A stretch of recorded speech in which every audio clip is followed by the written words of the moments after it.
አብዛኛው የመንግስት ሰራተኞች የአረብ ሀገር ዜጋ በማስለቀስ ይገኛሉ። ምን በማድረግ ምን ሰርተው የሚለው የምጠይቁም የምትሉም አጠፉ። ምን በማድረግ መሰላችሁ? ኢሜላቸውን በመስረቅ እኛ እንግሊዝኛ በደንብ እንችላለን፣ አስተካክልልሻለሁ፣ ጊዜ አለኝ፣ ትንሽ ብር ስጠጭኝ የቤት ኪራይ ይችለኛል፣ የወጪ ይሸፍንልኛል በማለት እያጭበረበራችሁ ማለት ነው የአረብ ሀገር ሴት የምታስለቅሱ ሰዎች። እሷ እንቅልፏን አታ ደክሟት በአንድ እጇ ምግብ እየሰራች በአንድ እጇ እየቀረጸች ያላት የእንቅልፍ ሰዓቷ እየቀነሰች ማለት ነው። ምክንያቱም ወደፊት ህይወት ይቀየራል በማለት እንደዛ እያደረገች ትሰራለች።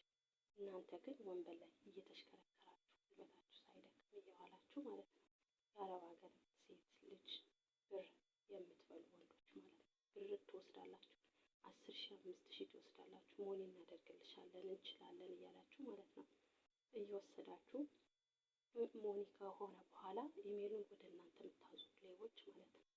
እናንተ ሲጀመር ሀገር ውስጥ መሆናችሁ ወንበር ላይ ቁጭ ብላችሁ ሙስና ከመብላት ውጭ ምንም ስራ የላችሁ።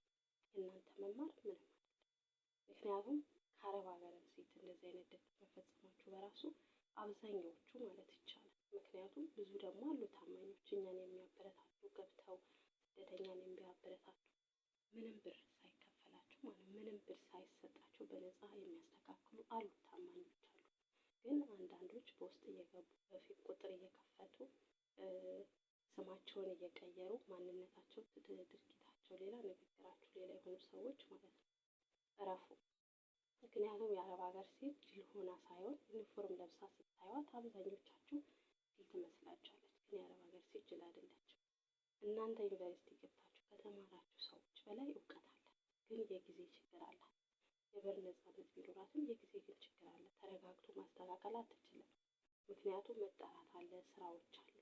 ስለዚህ እናንተ ግን ጅል አድርጋችሁ አስባችሁ በአረብ ሀገር ሴት ኢሜል እየወሰዳችሁ ዶላሩን ወደ እናንተ እንዲቆጥር እያደረጋችሁ አብዛኞቹ የአረብ ሀገር ሴት የምታስለቅሱ የመንግስት ሰራተኞች ረፉ፣ ተው፣ ጥሩ አይደለም። ምክንያቱም የአረብ ሀገር ሴት ያስለቀሰ ሰው ዘመኑ በማልቀስ ነው የሚያልቀው። ዛሬ ብር ስላገኛችሁ ምንም ላይመስላችሁ ይችላል። ነገር ግን የእናንተ እውቀት ለሌብነት ሳይሆን ሰውን ለማገልገል ብታደርጉ ጥሩ። ብር ተቀበሉ፣ ችግር የለውም። ብር ተቀበሉ፣ ችግር የለውም። ማንኛውም ሰው ተቀብላችሁ አስተካክላችሁ ከሆነ እሰየው።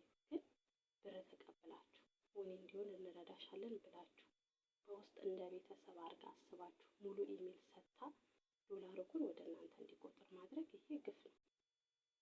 ምክንያቱም አንዳንዶች እኔ በጣም ያሳዝኑኛል።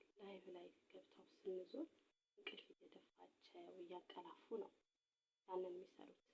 ከአሰሪዎቻቸው ጋር እየተፋለጡ ከአሁን አሁን ምን ይሉኛል፣ ከአሁን አሁን ምን ይሉኛል እያሉ ነው ያንን የሚሰሩት። ስለዚህ እናንተ ግን እግዚአብሔር ልቦና ይስጣችሁ። መልካም ደግሞ ሰዎች አሉ፣ በእነሱ መሀል ጥሩ አሉ። ምንም ሳይከፈል ደስ ያለሽን ትሰጭኛለሽ ወደፊት ዶላር ሲሰጥሽ ሲከፍልሽ ብለው ደግሞ ብዙ ደግሞ የአረብ ሀገር ሴት የሚያደርጉ ማለት ነው። ግን እንደዚህ የምትሰሩ ሰዎች ተጠንቀቁ።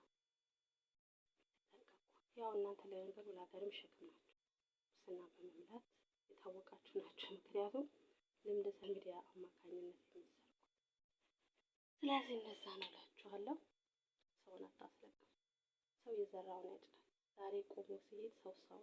ነገር ግን ነገ ላይ ይህ ዛሬ ያወራበት ምላስክ ይያዛል።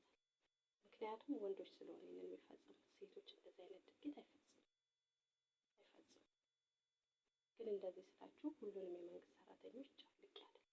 አሉ ደግሞ ስርዓት ያላቸው ከኛ ጋር ኩልቱ የሚሰሩ እኛን የሚያበረታቱ አሉ።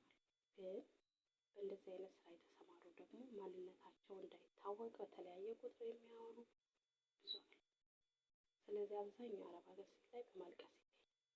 ይህንን ታዲያ አትፈጽሙ፣ ይቅርባችሁ። ፈጣሪም አይወደው።